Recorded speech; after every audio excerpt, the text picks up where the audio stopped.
서울에 위치한 축복교회는 웅장한 첨탑과 유리벽으로 둘러싸인 현대적인 건물이었습니다.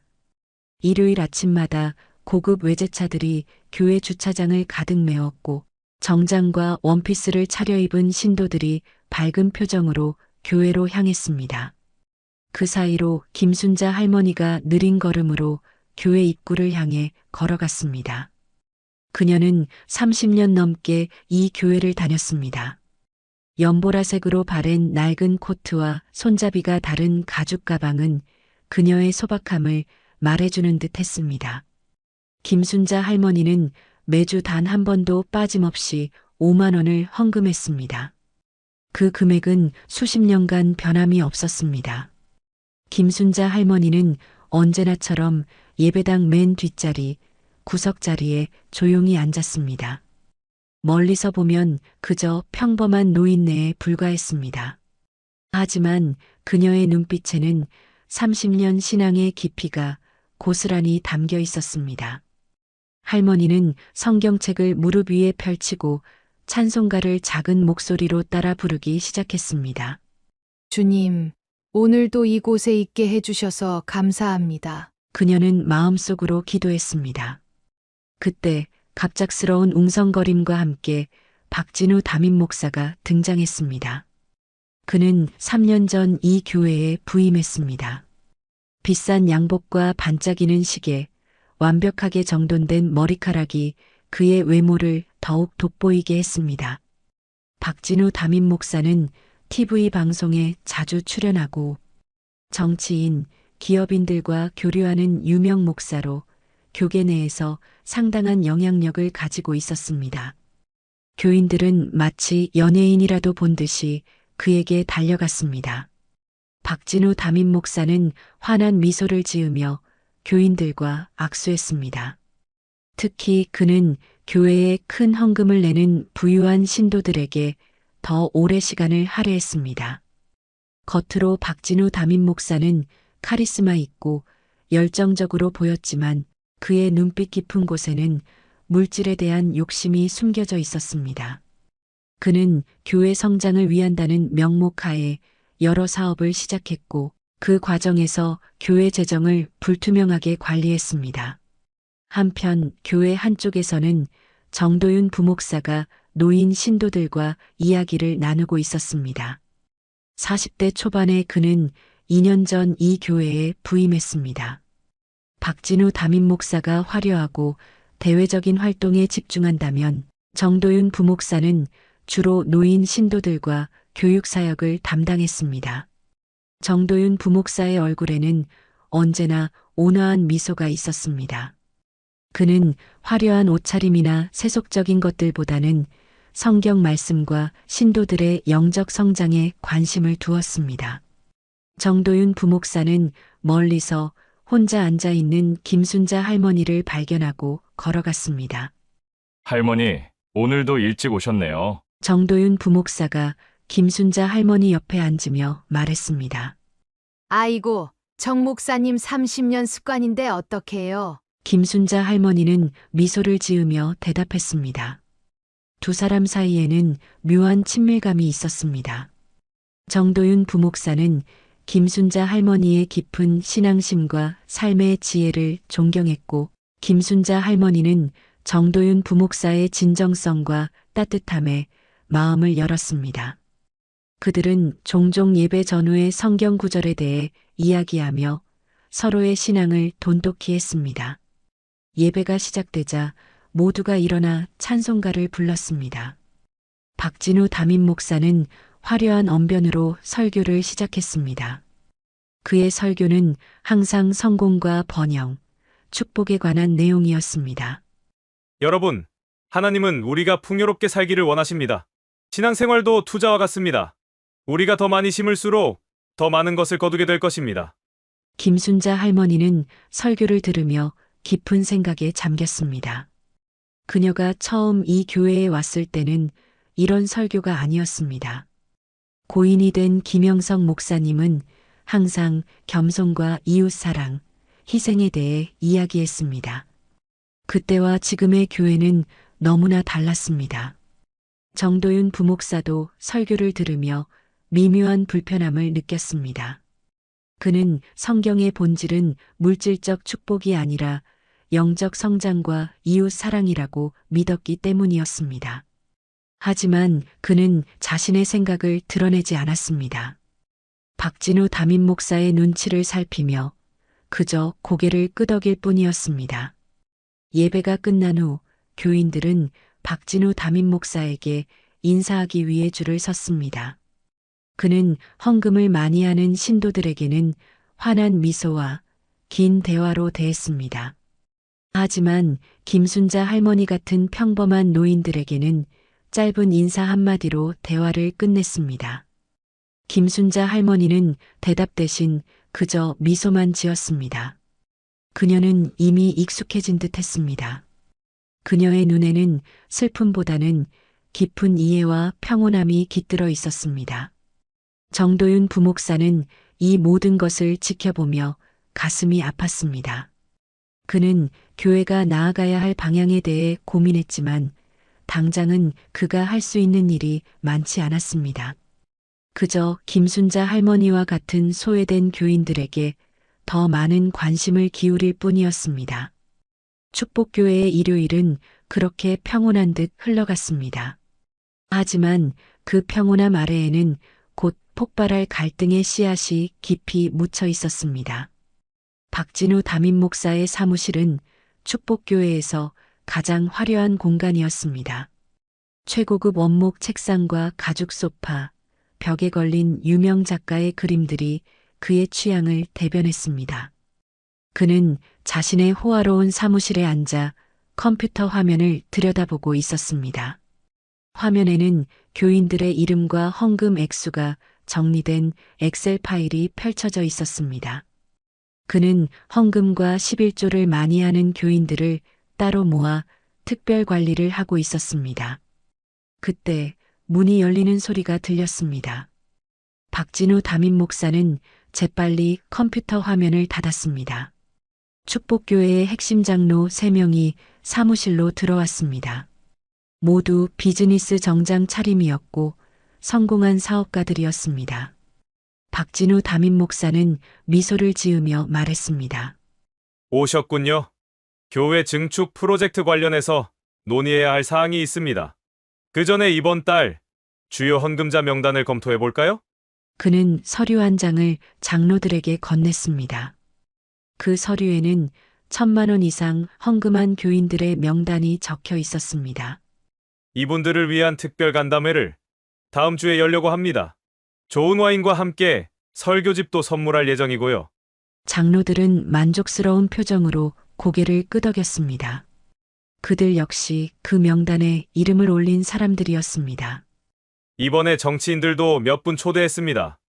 우리 교회의 호의적인 분들이죠. 앞으로 증축 프로젝트에 도움이 될 겁니다.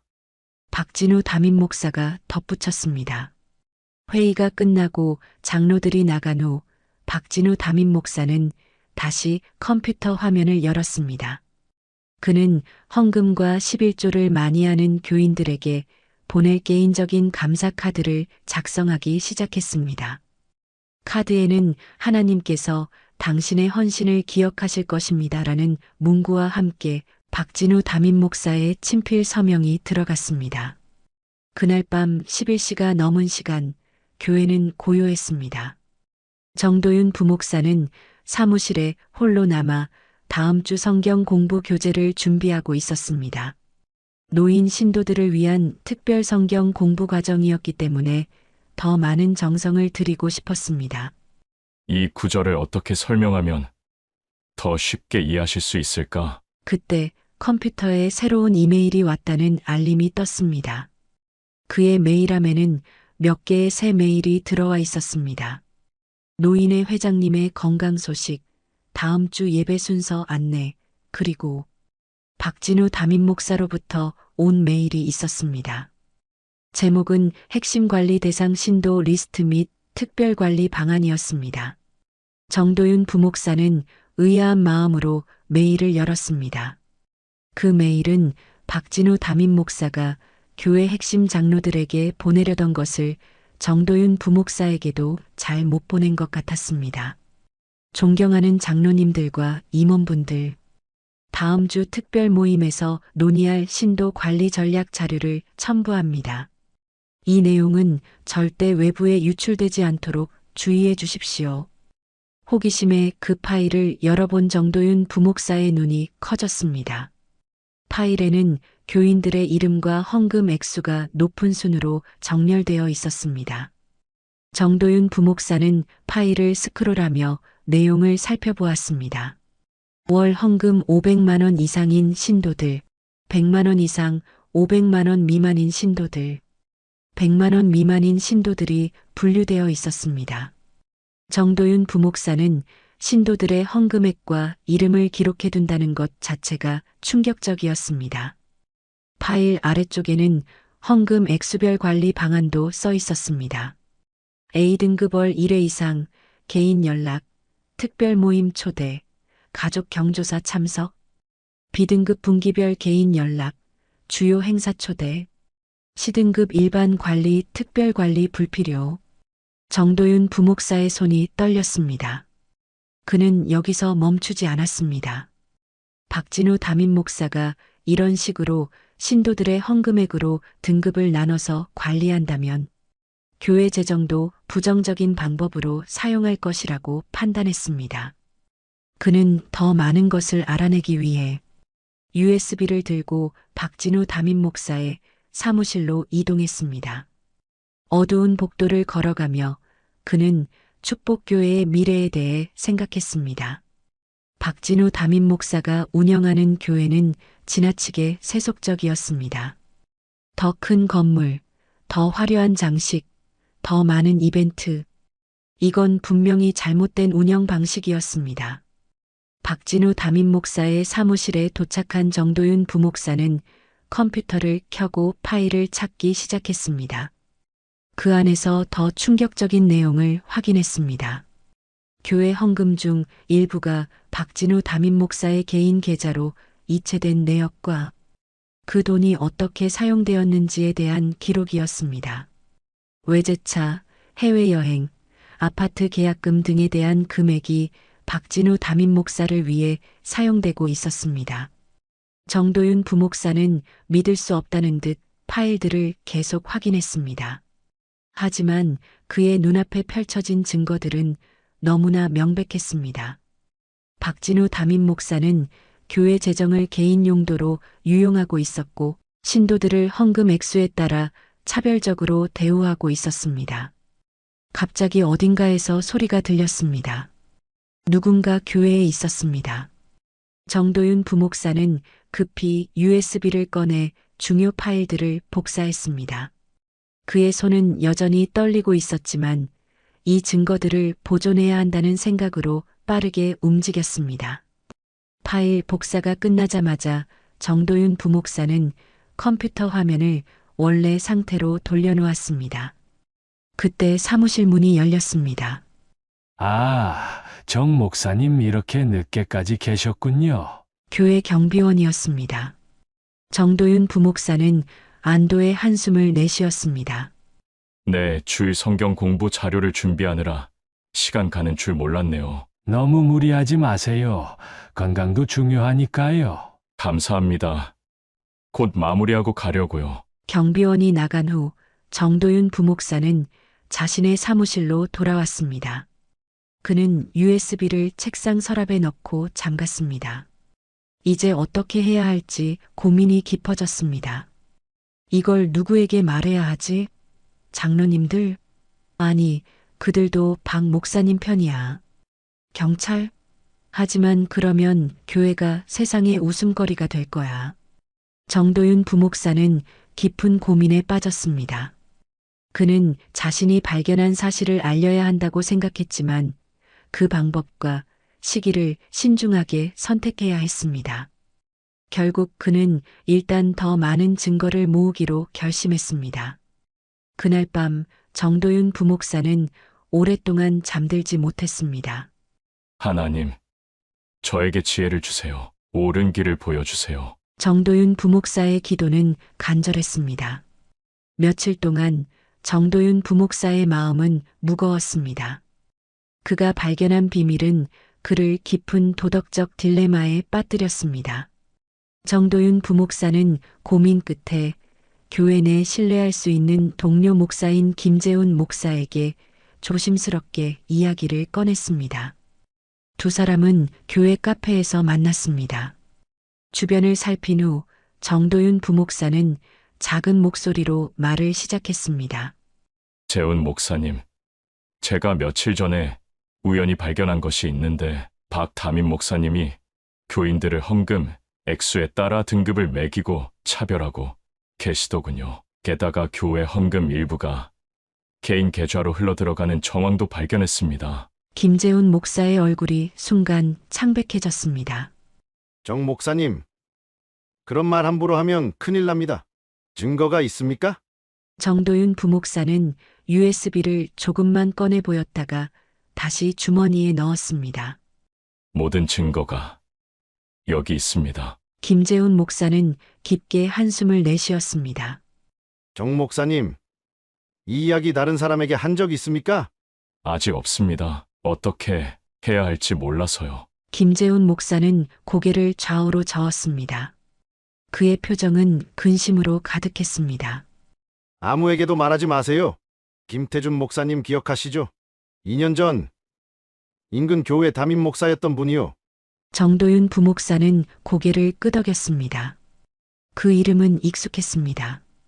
그분이 왜 갑자기 목회를 그만두고 지방으로 내려가셨는지 아십니까? 박 담임 목사님에게 무슨 이유였는지 밉보여서 교계에서 완전히 매장됐습니다. 정도윤 부목사의 표정이 굳어졌습니다. 박 담임 목사님의 인맥은 상상 이상입니다. 대형 언론사 사장, 국회의원, 경찰청장까지 모두 교인이거나 그분과 친분이 있는 사람들입니다. 그런 분을 건드렸다가는 우리 같은 부목사는 교계에서 발붙일 곳이 없게 됩니다. 두 사람은 잠시 침묵했습니다. 커피잔에서 올라오는 김만이 두 사람 사이를 맴돌았습니다.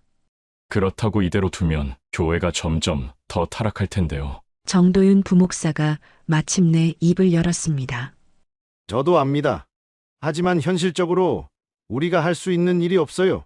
장로님들에게 말해봤자 소용없습니다. 그들 대부분도 박 담임 목사님의 입장입니다. 특히 교회 재정을 관리하는 장로님들은 모두 박 목사님과 이해관계가 얽혀 있습니다. 정도윤 부목사는 깊은 고민에 빠졌습니다. 그는 진실을 알리고 싶었지만 현실의 벽이 너무 높았습니다. 며칠 후 정도윤 부목사와 박진우 담임 목사가 예배 준비를 위해 교회 사무실에서 만났습니다. 그때 박진우 담임 목사가 조용히 물었습니다. 며칠 전 늦은 밤에 제 컴퓨터를 봤다고 경비원분이 말씀하시던데요. 제 컴퓨터를 뒤졌습니까? 정도윤 부목사는 순간 얼어붙었습니다. 그는 자신의 표정을 최대한 침착하게 유지하려 노력했습니다. 아닙니다. 그저 교재를 준비하다가 필요한 게 있어서. 박진우 담임 목사는 의자에서 일어나 문을 닫았습니다. 그리고 정도윤 부목사에게 가까이 다가왔습니다. 정 목사님, 솔직히 말해보세요. 뭘 알고 계십니까? 정도윤 부목사는 침을 삼키며 고개를 저었습니다. 특별히 아는 것 없습니다. 박진우 담임 목사는 잠시 정도윤 부목사를 관찰하더니 갑자기 음산한 미소를 지었습니다. 정 목사님, 제가 이 교계에서 얼마나 많은 영향력을 가지고 있는지 아시죠? 정도윤 부목사의 등줄기로 식은땀이 흘렀습니다. 그것은 명백한 협박이었습니다. 만약 당신이 뭔가 알고 있다면, 그리고 그것을 누구에게든 말한다면, 당신의 교회 생활은 끝입니다. 내 말 이해하셨습니까? 정도윤 부목사는 고개를 끄덕일 수밖에 없었습니다. 네, 담임 목사님. 정도윤 부목사는 사무실을 나오며 깊은 한숨을 내쉬었습니다. 그는 이제 자신이 얼마나 위험한 상황에 처해 있는지 분명히 알았습니다. 겨울에 차가운 바람이 불던 어느 날, 김순자 할머니는 심한 기침과 고열로 쓰러졌습니다. 오랫동안 약한 폐를 갖고 있던 할머니는 결국 폐렴 진단을 받고 병원에 입원하게 되었습니다. 30년 넘게 한 교회를 섬겨온 그녀였지만 병원 침대에 누운 할머니를 찾아오는 교인은 거의 없었습니다. 병실 창문 너머로 회색빛 하늘이 보였습니다. 김순자 할머니는 창밖을 보며 조용히 기도를 했습니다. 그녀의 야윈 손에는 오래된 성경책이 들려 있었습니다. 병실 문이 열리자 할머니는 고개를 돌렸습니다. 할머니, 어떠세요? 많이 아프시죠? 정도윤 부목사가 작은 과일 바구니를 들고 들어왔습니다. 그는 일주일에 3번씩 꾸준히 할머니를 방문했습니다. 정 목사님, 또 오셨네요. 신경 쓰지 않으셔도 되는데. 김순자 할머니는 힘없는 목소리로 말했습니다. 정도윤 부목사는 웃으며 의자에 앉았습니다. 병원 음식은 맛이 없을 테니 제가 과일이라도 가져왔습니다. 그리고 교회 노인의 어르신들이 보내신 카드도 있습니다. 정도윤 부목사는 할머니의 침대 옆 테이블에 과일 바구니를 놓고 여러 장의 손으로 쓴 카드를 전달했습니다. 김순자 할머니는 카드를 받아들고 조용히 미소 지었습니다. 정도윤 부목사는 할머니의 손을 잡았습니다. 그 손은 차갑고 거칠었지만 30년 신앙의 깊이가 느껴지는 손이었습니다. 박담임 목사님도 소식 들으셨을 텐데. 김순자 할머니가 물었습니다. 정도윤 부목사는 잠시 망설였습니다. 사실 그는 할머니의 입원 소식을 박진우 담임 목사에게 직접 보고했지만 담임 목사는 별다른 반응을 보이지 않았습니다. 네, 담임 목사님도 알고 계십니다. 아마 곧 방문하실 거예요. 그것은 거짓말이었습니다. 정도윤 부목사는 박진우 담임 목사가 할머니를 방문할 의향이 없다는 것을 알고 있었지만 할머니를 실망시키고 싶지 않았습니다. 한편 같은 시기에 교회의 유력 장로인 최병국 장로가 가벼운 감기로 입원했습니다. 그는 대기업 임원이자 교회에 매달 1,000만 원 이상을 헌금하는 신도였습니다. 박진우 담임 목사는 즉시 최병국 장로의 병실을 방문했습니다. 그는 직접 고급 과일 바구니와 영양제 세트를 들고 와서 장로의 빠른 쾌유를 빌었습니다. 박진우 담임 목사는 최병국 장로의 가족들과도 오랜 시간 이야기를 나누었습니다. 그리고 병실을 나오자마자 자신의 휴대폰으로 교회 공식 SNS에 글을 올렸습니다. 사랑하는 교인 여러분, 우리 교회의 기둥이신 최병국 장로님께서 현재 입원 중이십니다. 모든 성도님들의 간절한 기도를 부탁드립니다. 하나님의 치유의 손길이 함께 하시길 간구합니다. 그의 게시물에는 곧 수백 개의 좋아요와 빠른 쾌유를 빕니다라는 댓글이 달렸습니다. 김순자 할머니가 병원에 입원한 지 2주가 지났지만 박진우 담임 목사는 한 번도 방문하지 않았습니다. 할머니의 이름은 교회 주보의 기도 제목란에 작은 글씨로 한 줄 언급되었을 뿐이었습니다. 그마저도 정도윤 부목사가 주보 편집자에게 부탁해서 넣은 것이었습니다. 마침내 김순자 할머니는 퇴원했습니다. 다음 날 주일 김순자 할머니는 여전히 창백한 얼굴이었지만 평소와 같이 교회에 나왔습니다. 그녀는 평소처럼 뒷자리에 조용히 앉아 예배를 드렸습니다. 예배가 끝난 후 김순자 할머니는 박진우 담임 목사에게 인사를 하기 위해 앞으로 걸어갔습니다. 그녀의 걸음은 병우라 평소보다 더 느렸고 조심스러웠습니다. 목사님, 안녕하세요. 박진우 담임 목사는 할머니를 쳐다보며 잠시 눈을 깜빡였습니다. 아, 네. 안녕하세요. 그는 할머니와 눈을 맞추지 않고 모호하게 대답한 후 곧바로 다른 교인에게 관심을 돌렸습니다. 김순자 할머니는 그 자리에 잠시 서 있다가 천천히 뒤로 물러났습니다. 그녀의 눈에는 슬픔이 깃들었지만 분노나 원망은 없었습니다. 그저 깊은 이해와 체념이 느껴졌습니다. 정도윤 부목사는 그 모든 광경을 지켜보았습니다. 그의 가슴 속에서는 분노가 끓어올랐지만 표현하지 않았습니다. 대신 그는 김순자 할머니에게 다가가 살며시 손을 잡았습니다. 할머니, 오늘은 제가 집까지 모셔다 드릴게요. 고맙구나, 정 목사. 하지만 괜찮아. 내가 혼자 갈 수 있어. 김순자 할머니의 목소리에는 슬픔보다는 평온함이 깃들어 있었습니다. 그녀는 정도윤 부목사의 손을 잠시 꼭 쥐었다가 놓았습니다. 정도윤 부목사는 할머니의 뒷모습을 바라보며 깊은 생각에 잠겼습니다. 그는 교회의 변화가 필요하다고 느꼈지만 아직 그 방법을 찾지 못했습니다. 퇴원 후 김순자 할머니의 건강은 서서히 회복되어 갔습니다. 정도윤 부목사는 일주일에 2번씩 할머니의 집을 방문하여 성경 공부를 함께 했습니다. 할머니의 집은 교회에서 그리 멀지 않은 오래된 다세대 주택의 1층이었습니다.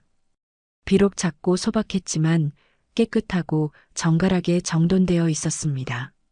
겨울비가 창문을 두드리던 저녁, 정도윤 부목사와 김순자 할머니는 테이블에 앉아 성경을 함께 읽고 있었습니다. 따뜻한 보리차 한 잔과 소박한 다과가 테이블 위에 놓여 있었습니다. 할머니는 정식 신학 교육을 받은 적이 없었지만 30년간의 신앙생활에서 얻은 지혜는 어떤 신학자보다도 깊고 진실했습니다. 할머니는 정말 성경을 깊이 이해하고 계시네요. 세월이 준 선물이지. 난 그저 하나님의 말씀을 매일 읽고 묵상할 뿐이야.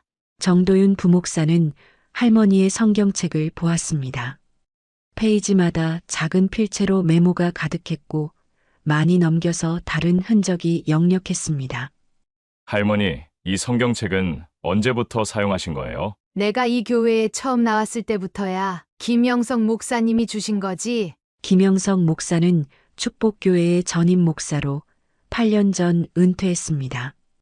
그는 박진우 담임 목사와는 달리 소박하고 진실된 목회자로 기억되고 있었습니다. 김영석 목사님이 계실 때는 교회가 어땠나요? 김순자 할머니의 눈빛이 잠시 과거로 돌아간 듯 했습니다. 그때는 교회가 지금처럼 크지 않았어. 하지만 모두가 가족 같았지. 김 목사님은 부자든 가난한 사람이든 똑같이 대해 주셨어.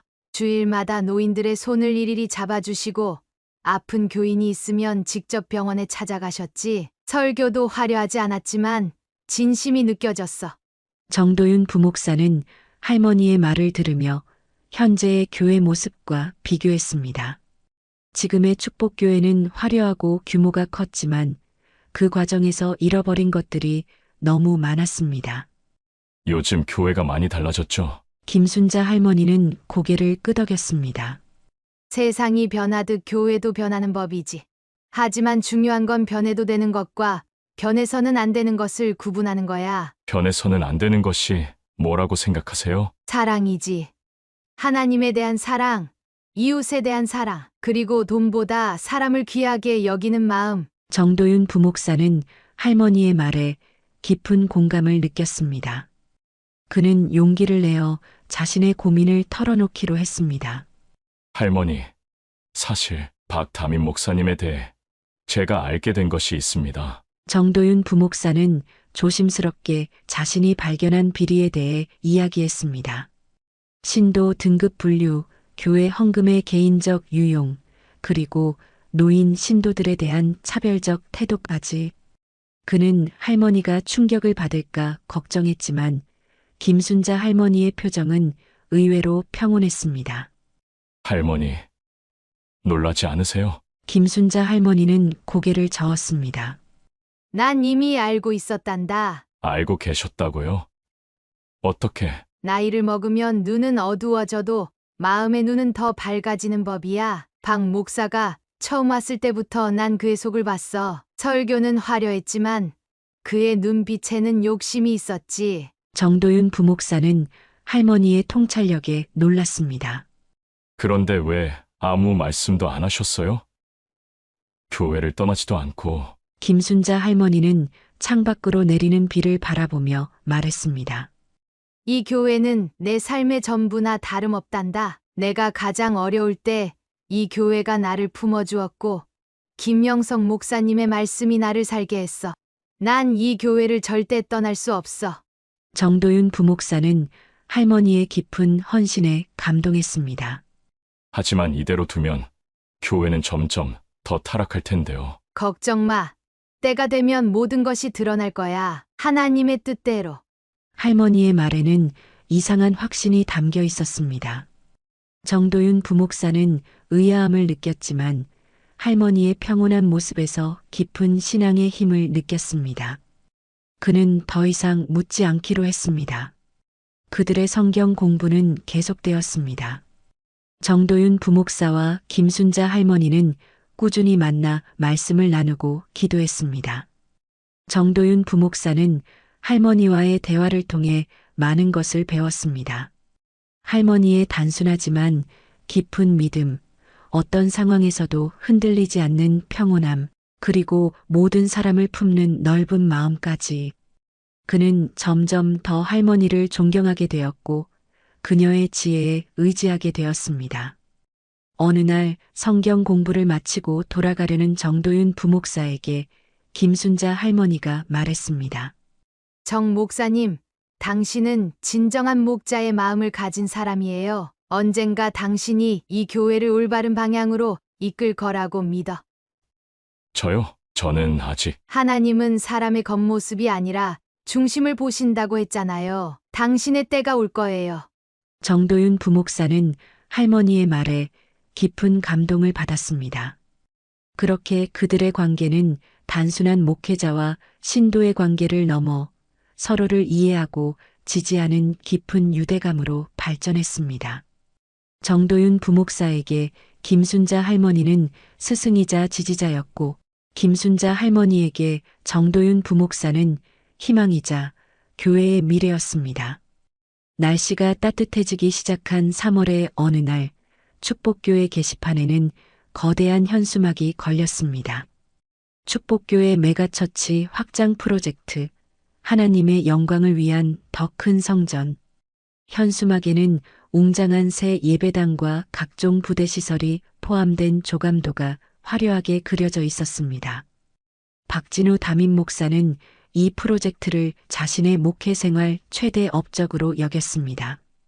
그는 이미 대형교회였던 축복교회를 더 큰 교회로 만들 메가처치로 확장하고자 했습니다. 우리는 하나님의 영광을 위해 더 크고 아름다운 성전을 지어야 합니다. 이것이 우리 세대의 사명입니다. 박진우 담임 목사는 주일 설교마다 이 프로젝트를 강조했고 교인들에게 성전 건축 특별 헌금을 요청했습니다. 많은 신도들이 이에 응했고 초기에는 프로젝트가 순조롭게 진행되는 듯 했습니다. 장로들은 대부분 고개를 끄덕였지만 몇몇은 우려의 목소리를 냈습니다. 담임 목사님, 예산이 너무 과도한 것 아닙니까? 원래 계획보다 거의 2배가 넘는데요. 걱정 마십시오. 제가 몇몇 대기업 후원을 약속받았습니다. 그리고 신도들의 헌금도 계속 늘어날 겁니다. 믿음으로 나아갑시다. 그러나 현실은 박진우 담임 목사의 기대와 달랐습니다. 건축이 시작된 지 6개월 후 예상치 못한 문제들이 연이어 발생했습니다. 집안이 약해 추가 공사가 필요했고 건축자재 가격이 급등했으며 인건비도 예상보다 훨씬 많이 들었습니다. 더 큰 문제는 약속받았던 대기업 후원이 취소된 것이었습니다. 해당 기업의 회장이 갑작스럽게 은퇴하면서 새로운 경영진이 교회 후원을 중단하기로 결정한 것입니다. 어떻게 이럴 수가 있습니까? 분명히 약속받았는데. 박진우 담임 목사는 사무실에서 전화를 거칠게 끊으며 소리쳤습니다. 교회 재정부장인 김 장로가 조심스럽게 말했습니다. 담임 목사님, 솔직히 말씀드리자면 현재 상황이 매우 심각합니다. 건축 비용은 계속 늘어가는데 자금은 바닥나고 있습니다. 이미 10억 원의 대출을 받았고 이자만 해도 매달 1,000만 원이 넘습니다. 박진우 담임 목사는 잠시 침묵했습니다. 그의 야망이 만든 프로젝트가 실패하고 있다는 사실을 인정하기 싫었습니다. 더 많은 대출을 받으면 되지 않겠습니까? 담임 목사님, 은행에서 더 이상의 대출을 거부했습니다. 현재 교회 재정 상태로는 추가 대출이 불가능하다고 합니다. 결국 메가처치 확장 프로젝트는 중단될 수밖에 없었습니다. 교회 부지에는 절반도 완성되지 않은 건물 골조만이 쓸쓸하게 남았고 교회는 막대한 부채를 떠안게 되었습니다. 정도윤 부목사는 이 모든 상황을 지켜보며 안타까워했습니다. 그는 처음부터 이 프로젝트가 교회의 본질에서 벗어난 것이라고 생각했지만 그의 의견은 무시되었습니다. 한 주일 아침 박진우 담임 목사는 예배 시간에 특별 설교를 준비했습니다. 그는 평소보다 더 정중한 양복을 입고 강단에 섰지만 그의 얼굴에는 피로의 흔적이 역력했습니다. 사랑하는 성도 여러분, 오늘 제가 드릴 말씀은 우리 교회가 직면한 어려움에 관한 것입니다. 교회는 순간 조용해졌습니다. 많은 신도들이 이미 소문을 들었지만 공식적인 발표는 처음이었습니다. 여러분도 아시다시피 우리의 메가처치 확장 프로젝트가 여러 어려움에 봉착했습니다. 지금 우리 교회는 상당한 재정적 위기에 처해 있습니다. 박진우 담임 목사는 잠시 숨을 고르며 계속했습니다. 솔직히 말씀드리자면 요즘 신도들이 교회에 대한 열정이 떨어진 것 같습니다. 11조를 하지 않는 분들이 생기고 교회 증축 프로젝트가 중단되어 많은 빚이 생겼습니다. 이를 해결하지 않으면 하나님을 섬기는 이 교회가 사라지게 됩니다. 그의 말에 교인들 사이에서 동요가 일었습니다. 어떤 이들은 불안한 표정으로 서로를 바라보았고 또 다른 이들은 분노한 얼굴로 고개를 저었습니다. 예배가 끝난 후 많은 신도들이 불만을 토로했습니다. 특히 애초에 이 프로젝트에 의문을 제기했던 일부 신도들은 분노했습니다.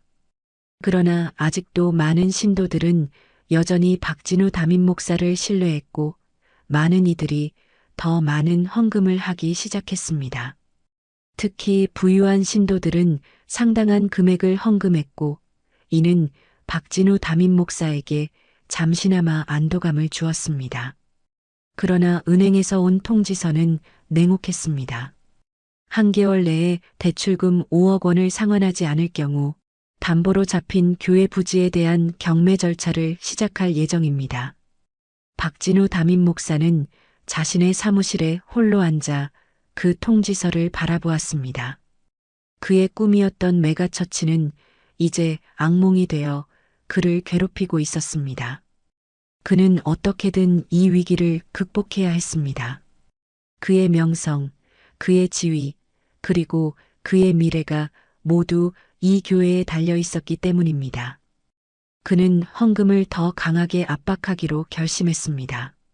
특별 신방, 개인 상담, 심지어 교인들의 11조 내역을 확인하는 등 가능한 모든 방법을 동원할 계획이었습니다. 은행으로부터 최후 통첩이 도착한 다음 날, 박진우 담임 목사의 사무실 분위기는 살얼음판이었습니다. 박진우 담임 목사는 손으로 얼굴을 감싸고 한숨을 내쉬었습니다. 그는 주요 장로들과 목사에게 전화를 걸었습니다. 그날 저녁 축복교회 회의실은 교회의 주요 인사들로 가득 찼습니다. 정도윤 부목사도 가장 끝자리에 조용히 앉아 있었습니다. 박진우 담임 목사는 회의실 앞에 서서 심각한 표정으로 말했습니다.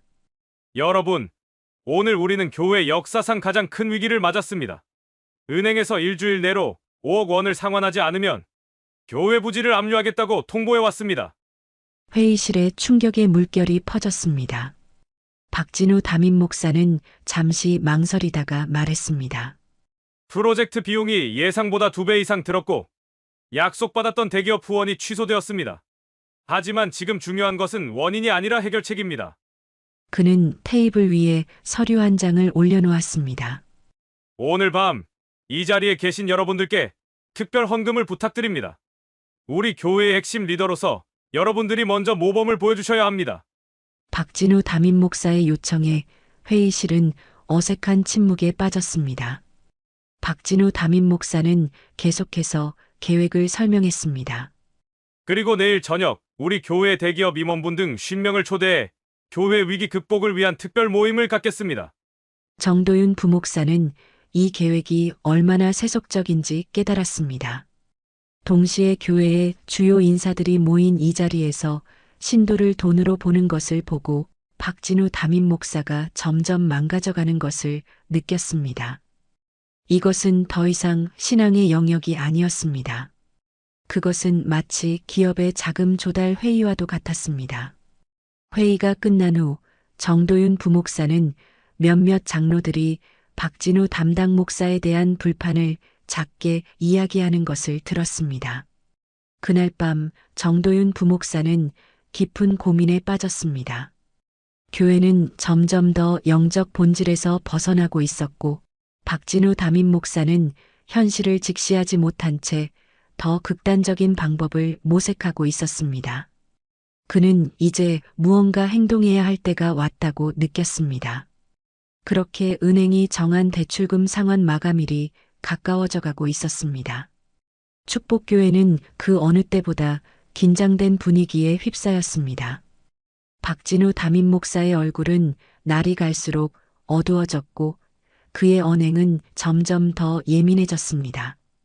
그때 박진우 담임 목사의 사무실 전화가 울렸습니다. 은행 지점장이었습니다. 박 목사님, 좋은 소식을 전해드리려고 연락드렸습니다. 축복교회의 모든 대출금이 완전히 상환되었습니다. 박진우 담임 목사는 자신의 귀를 의심했습니다. 뭐라고요? 모든 대출금이요? 어떻게? 네. 어제 오후에 익명의 기부자가 교회 대출금 30억 원을 전액 상환했습니다. 법적 절차는 모두 완료되었고 현재 축복교회는 부채가 없는 상태입니다. 박진우 담임 목사는 전화를 끊고 한동안 멍하니 앉아 있었습니다. 그의 눈에는 눈물이 고였습니다. 그것은 안도감과 놀라움 그리고 그동안의 자신의 기도가 응답받았다는 확신이 뒤섞인 감정이었습니다. 그는 즉시 교회 임원들에게 연락해 긴급 회의를 소집했습니다. 그리고 주일 예배에서 이 놀라운 소식을 발표하기로 결정했습니다. 주일이 되었습니다.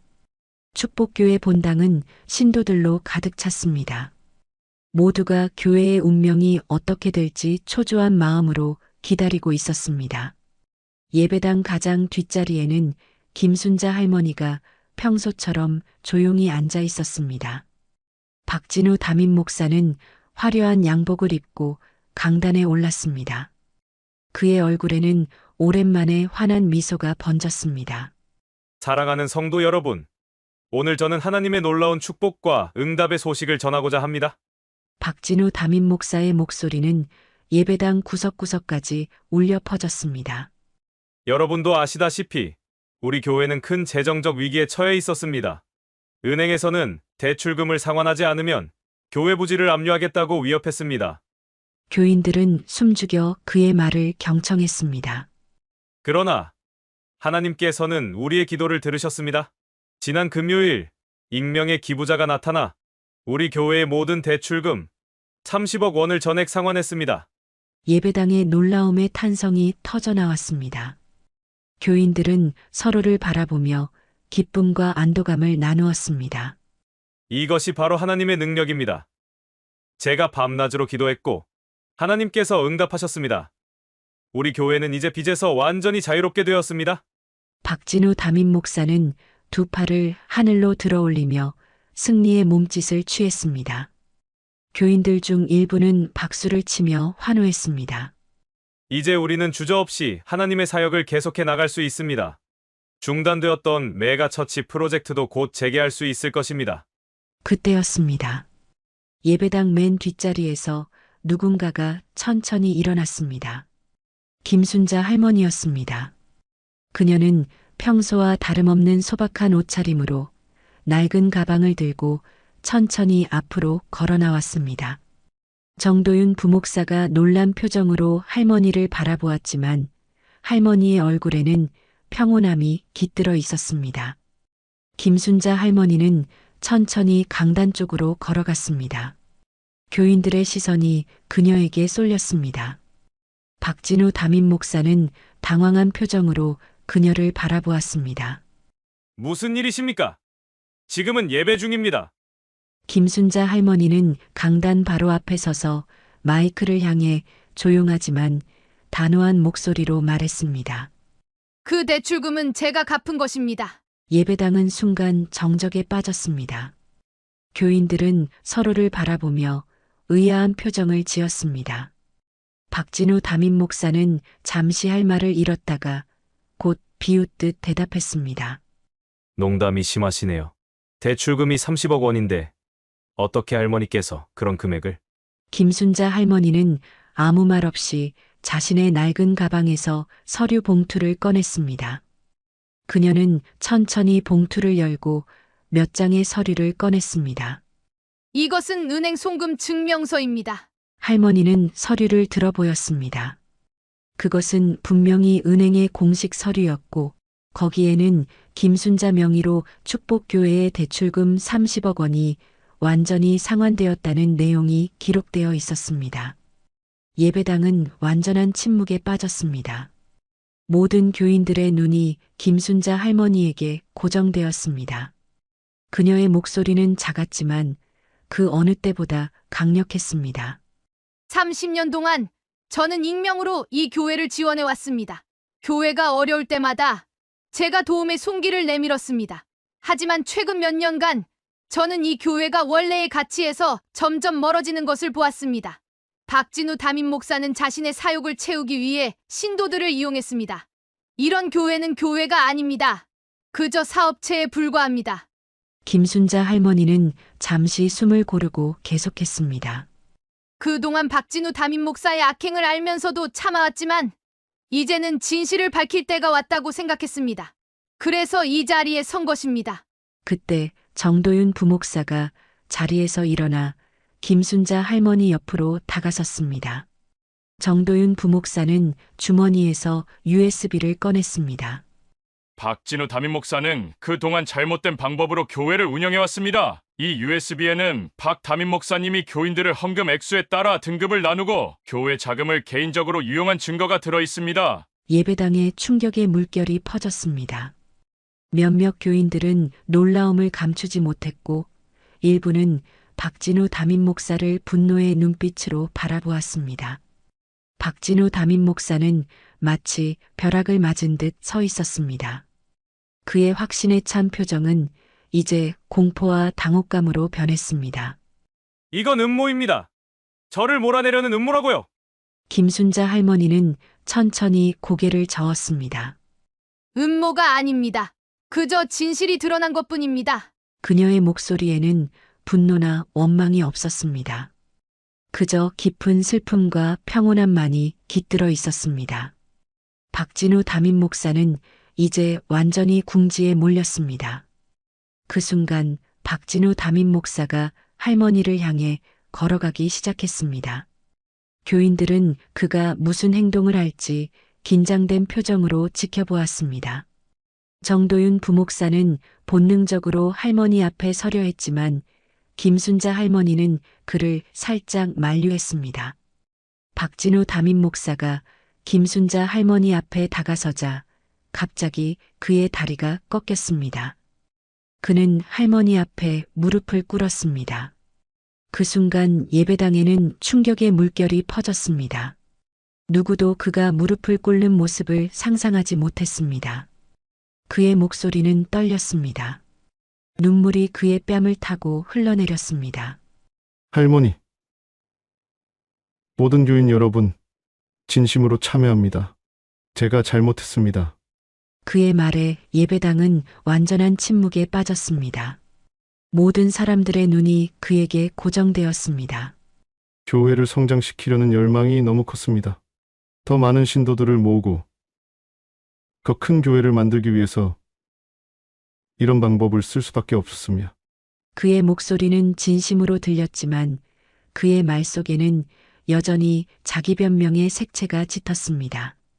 저는 처음에는 순수한 마음으로 시작했습니다. 하나님의 말씀을 더 많은 사람들에게 전하고 싶었어요. 그러나 점점 성장에 대한 욕심이 커졌고 그 과정에서 많은 잘못된 결정을 내렸습니다. 그는 잠시 숨을 고르고 계속했습니다.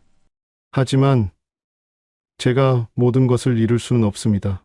이 교회는 제 인생의 전부입니다. 제게 한 번만 더 기회를 주십시오. 저는 바뀔 수 있습니다. 박진우 담임 목사의 눈물과 호소에도 불구하고 교인들의 표정은 냉랭했습니다. 그의 말이 진심에서 나온 것이 아니라는 것을 모두가 느꼈습니다.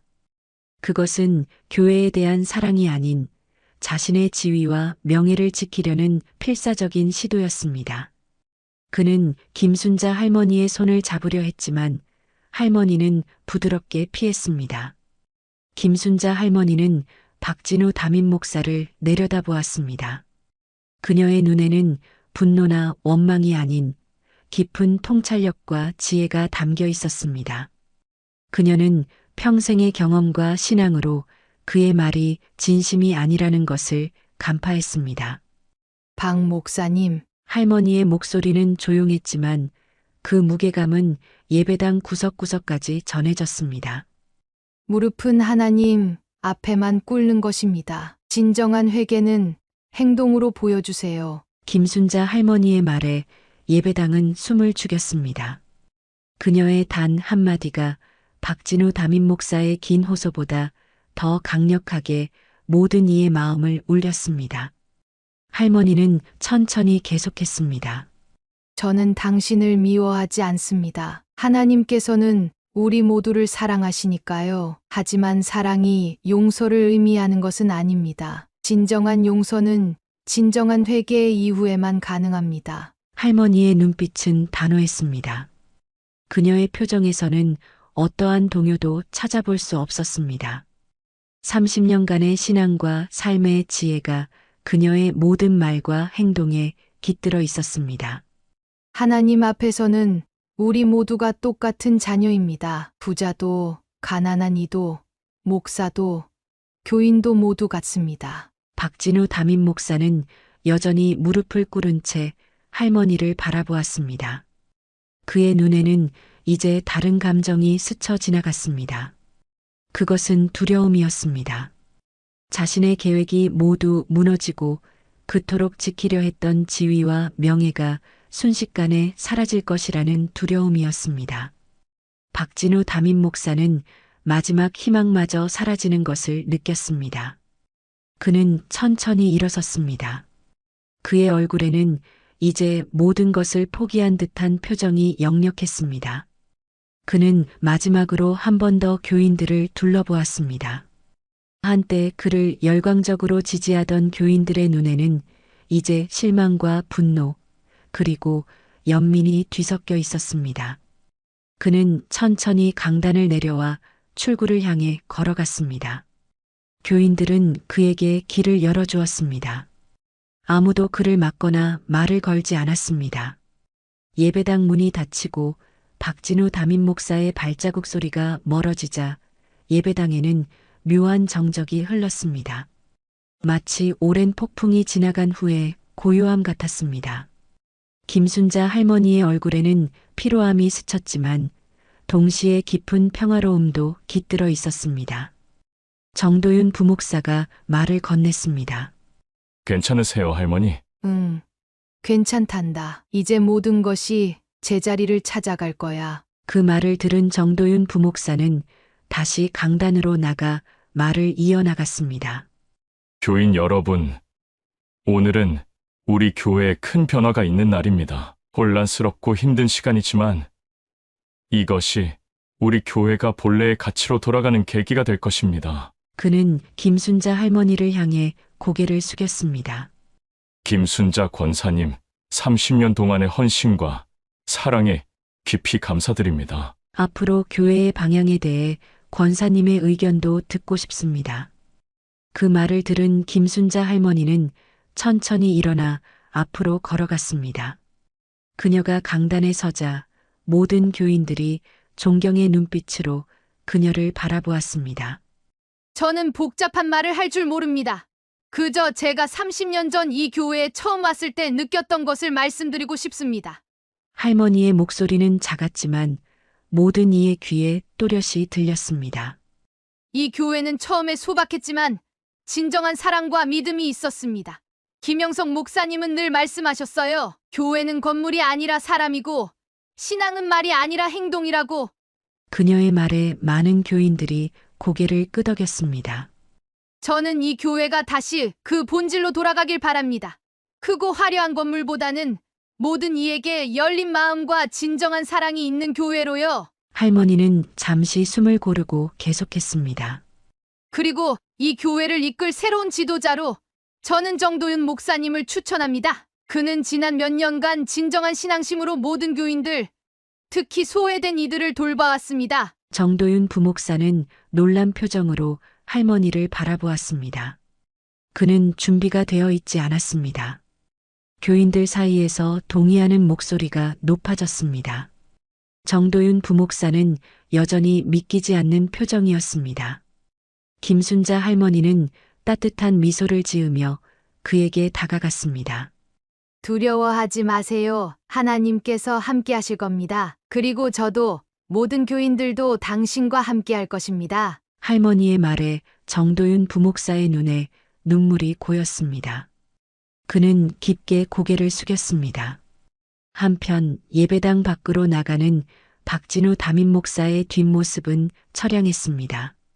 한때 자신이 이끌던 교회에서 쫓겨나는 그의 어깨는 축 처져 있었습니다. 그는 주차장에 세워진 자신의 고급 외제차 앞에 서서 마지막으로 한번 교회 건물을 바라보았습니다. 그리고는 천천히 차에 올라 사라졌습니다. 그렇게 일주일이 지났습니다. 축복교회는 서서히 안정을 찾아가고 있었습니다. 박진우 전 담임 목사는 사임 의사를 공식적으로 표명했고 정도윤 부목사는 임시 담임 목사로서 교회를 이끌기 시작했습니다. 교회 임시 운영위원회가 구성되었고 첫 회의가 열렸습니다. 김순자 할머니는 위원회의 고문으로 추대되어 자연스럽게 중심 역할을 맡게 되었습니다. 비록 그녀는 공식적인 직함을 원하지 않았지만 모든 위원들이 그녀의 의견을 존중했습니다. 회의가 끝난 후 정도윤 목사와 김순자 할머니는 교회 옆 작은 정원에 앉아 있었습니다. 봄날의 따스한 햇살이 그들의 얼굴을 비추었습니다. 교회의 미래에 대한 이야기를 나누던 중 정도윤 목사는 문득 질문을 던졌습니다. 할머니, 한 가지 궁금한 게 있어요. 어떻게 30억이라는 큰 돈을 교회에 기부하실 수 있으신 거예요? 그리고 그렇게 큰 돈을 가지고 계시면서 이렇게 돈 없다고 무시당하는 교회에 계속 있게 되신 건지 궁금합니다. 김순자 할머니는 잠시 먼 곳을 바라보았습니다. 그녀의 눈빛이 과거로 돌아간 듯 했습니다. 그건 오래된 이야기란다. 할머니의 목소리가 점점 멀어지며 장면은 35년 전으로 흐려졌습니다. 30여 년 전 서울의 작은 교회. 비가 내리는 어둑한 저녁이었습니다. 교회 문이 열리고 한 여인이 비에 젖은 채 들어왔습니다. 아직 50대가 되기 전에 김순자였습니다. 그녀는 교회를 다니지 않았지만 순간 누군가에게 기도를 하고 싶어서 낯선 교회에 들어오게 된 것입니다. 그녀의 얼굴은 창백했고 눈가에는 눈물 자국이 선명했습니다. 그녀는 빈 예배당 맨 뒷자리에 앉아 소리 없이 흐느꼈습니다. 남편의 갑작스러운 사망 소식을 들은 지 일주일이 지났지만 그녀의 마음은 여전히 산산조각난 상태였습니다. 하나님, 제가 어떻게 살아야 할지 모르겠습니다. 김순자의 기도는 절망적이었습니다. 그녀의 남편은 국내 건설업을 움직이는 대기업 강진건설의 초대 회장이었습니다. 갑작스러운 남편의 죽음으로 재산을 물려받았지만 그것은 그녀에게 위로가 되지 않았습니다. 그때 누군가가 그녀에게 다가왔습니다. 김영석 목사였습니다. 괜찮으신가요? 김순자는 서둘러 눈물을 훔쳤습니다. 죄송합니다. 예배 시간도 아닌데 와서. 아닙니다. 교회는 언제나 열려 있어요. 특히 마음이 아픈 분들에겐요. 김영석 목사는 그녀 옆에 조용히 앉았습니다. 제 남편이 일주일 전에 세상을 떠났어요. 김순자의 목소리가 떨렸습니다. 모든 게 무너진 것 같아요. 이제 어떻게 살아야 할지. 김영석 목사는 잠시 침묵했다가 부드럽게 말했습니다. 하나님은 당신의 아픔을 아십니다. 그의 목소리에는 진심 어린 위로가 담겨 있었습니다. 그리고 이어지는 김영석 목사의 말은 김순자의 마음을 따뜻하게 했습니다. 그렇게 그녀는 몇 주간 매일 교회를 찾았습니다. 김영석 목사와의 대화를 통해 그녀는 점점 위로를 받았고 신앙의 깊이를 더해갔습니다. 어느 날 김영석 목사가 그녀에게 말했습니다. 순자 씨, 당신의 신앙심은 제가 본 중에 가장 깊습니다. 김순자는 겸손하게 고개를 저었습니다. 하나님께서 이 교회를 통해 당신을 치유하셨듯이 이제 당신도 다른 이들을 치유하는 도구가 될 수 있습니다. 김영석 목사의 눈빛은 진지했습니다. 우리 교회는 작고 가난합니다. 하지만 진정한 사랑과 믿음이 있습니다. 이 교회에 끝까지 남아 다른 사람들에게도 그 신앙심을 전해주세요. 김순자는 잠시 생각에 잠겼습니다. 그리고 결심했습니다. 이 교회를 끝까지 지키기로. 김순자 할머니의 눈에는 그 시절의 기억이 깃들어 있었습니다. 그래서 나는 이 교회에 남기로 했지지. 내 재산의 상당 부분을 익명으로 교회에 기부했고 지금의 교회 부지도 사실 내 소유였던 땅이었어. 정도윤 목사는 깊은 감동을 받은 표정으로 할머니의 이야기를 들었습니다. 하지만 왜 장로나 그런 직분을 맡지 않으셨나요? 할머니같이 신앙심 깊은 분이 교회 일을 더 적극적으로 하셨다면. 김순자 할머니는 부드럽게 미소 지었습니다. 사람들이 내 재산을 알게 되면 진심으로 대하지 않을까봐 두려웠어. 그저 평범한 신도로 신앙생활을 하고 싶었지. 김영석 목사님은 끝까지 내 비밀을 지켜주셨어. 정도윤 목사는 경외심 어린 눈빛으로 할머니를 바라보았습니다. 할머니의 신앙과 인내, 그리고 지혜, 정말 놀랍습니다. 그저 하나님이 주신 것을 나누는 것뿐이야. 이제 이 교회가 다시 본래의 모습을 찾아가길 바란다. 화려한 건물보다는 따뜻한 마음으로 모든 일을 품는 공간으로. 봄바람이 두 사람 사이로 살랑 불어왔습니다. 그들의 마음에는 이제 새로운 시작에 대한 기대와 희망이 가득 차 있었습니다. 김순자 할머니는 하늘을 바라보았습니다. 그녀의 눈에는 감사의 기도가 깃들어 있었습니다. 봄이 완연해진 어느 일요일 아침, 축복교회는 새로운 모습으로 교인들을 맞이했습니다. 교회 입구에 걸려있던 화려한 현수막은 사라지고 대신 소박하지만 따뜻한 문구가 적힌 나무 간판이 걸렸습니다. 모두를 위한 축복교회, 사랑으로 섬기는 공동체. 예배당 안으로 들어서면 그 분위기 역시 많이 달라져 있었습니다. 화려한 장식들은 줄어들고 더 편안하고 친근한 공간으로 바뀌어 있었습니다. 그날은 정도윤 목사가 임시 담임 목사가 아닌 정식 담임 목사로 부임하는 첫 주일 예배였습니다. 교회는 오랜만에 따뜻하고 진정한 기쁨으로 가득 찼습니다. 정도윤 목사의 첫 설교는 본질로 돌아가는 신앙이라는 주제였습니다. 오늘 우리는 새로운 시작을 맞이합니다. 하지만 이것은 무언가를 새롭게 시작하는 것이 아니라 우리의 본질로 돌아가는 것입니다. 그의 말에 많은 교인들이 공감했습니다. 교회는 건물이 아니라 사람입니다. 화려한 장식이나 큰 규모가 아니라 서로를 향한 진정한 사랑이 있는 곳이 바로 교회입니다. 교회는 빠르게 변화하기 시작했습니다. 정도윤 목사의 지도 아래 새로운 프로그램들이 시작되었습니다. 노인 복지 프로그램, 지역 사회 봉사 활동, 청년들을 위한 신앙 모임 등 모두가 함께 참여하고 성장할 수 있는 프로그램들이었습니다.